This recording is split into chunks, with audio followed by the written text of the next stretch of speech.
Hello everyone, welcome to my YouTube channel learn with Rachel. आज हम पढ़ेंगे mental health and intelligence के बारे में। It is an application of cross culture psychology. तो सबसे पहले हम मेंटल हेल्थ और इंटेलिजेंस की डेफिनेशन देख लेते हैं। सबसे पहले हम इंटेलिजेंस को देखते हैं। Intelligence can be defined as an ability to solve complex problems और make decision with outcome benefiting the actor. यहाँ पर जो एक्टर है वो किसी फिल्म एक्टर की बात नहीं हो रही है। एक्टर जो है वो इंडिविजुअल के बारे में कहा जा रहा है कि इंटेलिजेंस वो एबिलिटी है इंडिविजुअल के अंदर जो उसे कॉम्प्लेक्स प्रॉब्लम सॉल्विंग में हेल्प करती हैं, उसे डिसीजन मेकिंग में हेल्प करती है और जो उसे डिफरेंट चीज़ों में या डिफरेंट प्रॉब्लम्स में या डिफरेंट एरियाज ऑफ लाइफ में जो है वो हेल्प करती है।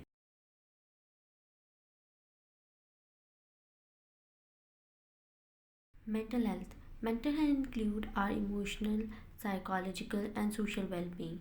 It affect how we think, feel and act. It also help determine how we handle stress, relate to other and make healthy choices. आपको इसकी हेडिंग से ही पता चल गया होगा। मेंटल हेल्थ मतलब मेंटल हेल्थ माइंड से रिलेटेड। अगर आपकी साइकोलॉजी आपकी आप इमोशनली स्टेबल हैं, आप साइकोलॉजिकली स्टेबल हैं और आप जो है वो एक अच्छा सोशल बिहेवियर जो है वो शो करें तो you are consider as a mentally healthy person.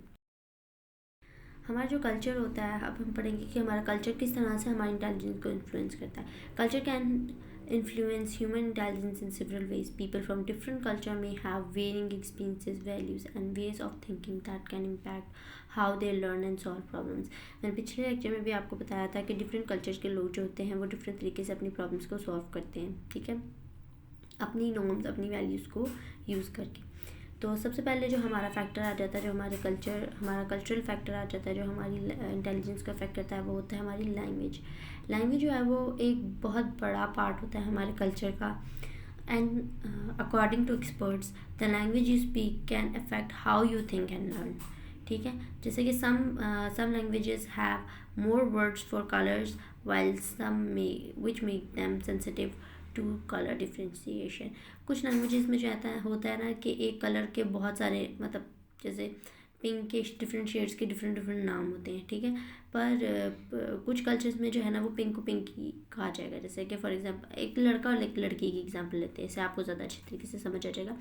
एक लड़का जो होगा ना वो पिंक को उसके सामने कोई भी शेड ला के रख दो पिंक का, वो पिंक ही कहेगा, ठीक है। पर अगर किसी लड़की के सामने आप पिंक के शेड्स ला के रख दो तो वो बताए, वो आपको क्लियरली बता सकती है कि ये शॉकिंग पिंक है, ये मजेंटा पिंक है, ये बेबी पिंक है, और वो हर तरह के पिंक के जो है ना वो शेड्स आपको बता देगी, क्योंकि because she is sensitive to colour differentiation. जबकि लड़कों में जो है वो इतनी सेंसिटिविटी नहीं होती। इसमें कुछ बायोलॉजिकल फैक्टर्स भी होते हैं पर हम कल्चर के हिसाब से इसको पढ़ रहे हैं।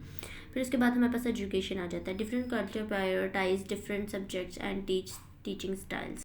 Some cultures may emphasize rote memorization, while others encourage critical thinking. This can shape the way people approach problems and information. जैसे कि हमें पता है कि कुछ जो जैसे कि अगर हम देखें तो कुछ मुल्कों में या कुछ कल्चर्स में जो है वो क्रिटिकल थिंकिंग को जो है ना वो इम्पोर्टेंस दी जाती है। वो लोग कहते हैं कि किस तरह से आप प्रॉब्लम सॉल्व करते हो और किस तरह से आप सिचुएशन और या फिर आप कह सकते हो कि सोशल गैदरिंग में चलते हो, ये आपकी एजुकेशन है, ठीक है। पर कुछ लोग जो होते हैं ना वो रट्टे में चलते हैं। जैसे कि अगर हम देख लें तो हम पाकिस्तान में देखें तो ज़्यादातर मैंने ये देखा कि जितने ज़्यादा मार्क्स लोगे उतनी शाबाशी मिलेगी। तो ये हमारा कल्चर होता है जो हमें बताता है, हमारे जो एजुकेशन सिस्टम है उसको डिटरमाइन करता है कि वो किस चीज़ पे चलेगा, ठीक है। या तो वो सिर्फ एक मेमोराइजेशन पे चलेगा या फिर वो क्रिटिकल थिंकिंग को इनकरेज करेगा। तो ये हमारा कल्चर होता है जो इस चीज़ को इनकरेज करता है। सोशल नॉर्म्स आ जाते हैं। Social norms can affect how much importance is placed on academic achievement. In some culture, getting good grades is highly valued, while in other cultures, skills और क्वालिटीज़ में भी प्रायोरिटाइज। जैसे कि मैंने आपको पहले बताया है कि कुछ जगह पे जो है ना वो अच्छे मार्क्स को, कुछ कल्चर्स में जो है ना वो अगर आप अच्छे मार्क्स लेते हो तो आपको इंटेलिजेंट समझा जाता है, पर कुछ कल्चर में जो है वो आपको आपकी स्किल्स और आपकी क्वालिटीज़ को देख के जो है वो आपको इंटेलिजेंट समझा जाता है। फिर आ जाता है हमारा problem solving. Different culture adopt different strategies to solve their problems and conflict. ये मैंने अपने पिछले लेक्चर में भी आपको बताया है और अगर आप लोगों ने मेरा वो लेक्चर नहीं देखा तो पहले आप वो लेक्चर जाके देखें ताकि आपको ये से समझ आ सके। फिर हम देखेंगे cultural impact on mental health. सबसे पहले आ जाता है हमारा culture stigma. Every culture has a different way of looking at mental health. For many there is growing stigma around mental health, and mental health challenges are considered a weakness and sometimes to hide. This can make it harder for those struggling to talk openly and ask for help.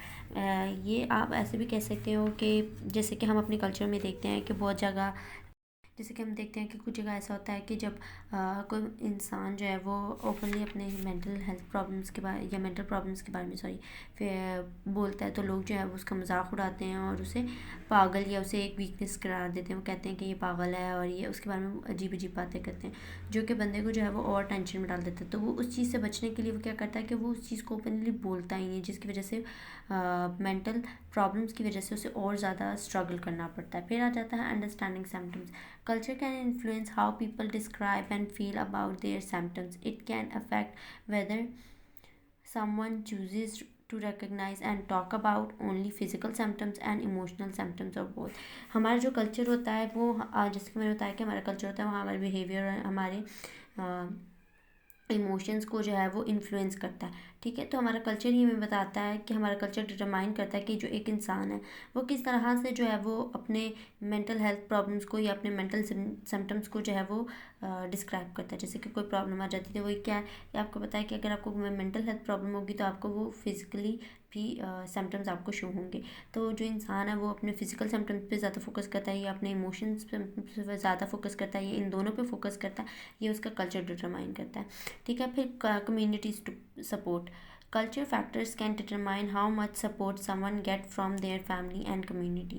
When it comes to mental health, because of existing stigma, minorities and sometimes left to find mental health treatment and support अलग।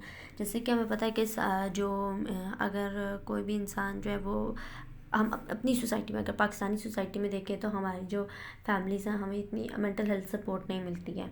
ठीक है, जिसकी वजह से जो है वो इंसान जो है वो ज़्यादा प्रॉब्लम्स फेस करता है, क्योंकि उसको ना तो मेंटल हेल्थ सपोर्ट मिल और वो वैसे भी मेंटली डिस्टर्ब है, तो उसके लिए फिर और ज़्यादा प्रॉब्लम्स हो जाती हैं। Resources.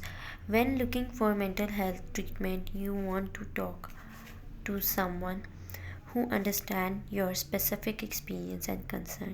It can sometimes be difficult to time consuming to find resources and treatment options that take into account specific cultures, factors and needs.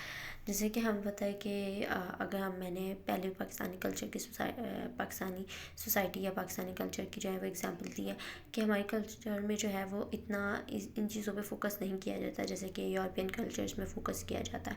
ठीक है, तो हमें इतनी रिसोर्सेज भी अवेलेबल नहीं होती हैं।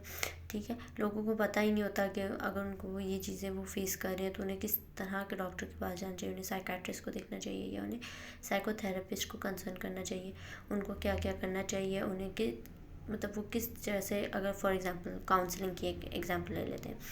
जब बच्चे ने मैट्रिक किया तो उसे पता ही नहीं है कि उसने क्या सब्जेक्ट चूज़ करना है।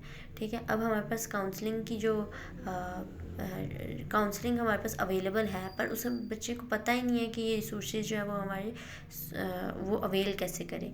ठीक है, उसको वो अब उसके जो स्कूल वाले हैं या फिर उसके कॉलेज वाले हैं या उसके पेरेंट्स जो है वो उसको किसी काउंसलर के पास लेके ही नहीं जा रहे, तो फिर उसको कैसे पता चलेगा कि जो उसने फ्यूचर में क्या करना है। ठीक है, तो उसके पास रिसोर्सेज अवेलेबल हैं पर उसे पता नहीं है कि उसने उसको किस तरह से यूज़ करना है। ठीक है, कभी कभी ऐसा होता है कि रिसोर्सेज अवेलेबल ही नहीं होती हैं और कभी कभी ऐसा होता है कि रिसोर्सेज अवेलेबल होती हैं पर हमें पता नहीं होता कि हमें उसको यूज़ कैसे करना है। तो ये चीज़ें जो हैं वो हमारी मेंटल हेल्थ और इंटेलिजेंस को इफ़ेक्ट करती हैं। तो आई होप आपको मेरा आज का लेक्चर समझ आया होगा, और आपको impact of culture on mental health के डिटेल नोट्स चाहिए तो आप मुझे कमेंट्स में प्लीज़ ज़रूर बताएं, मैं आपको वो नोट्स भी प्रोवाइड करूँगी। Thank you.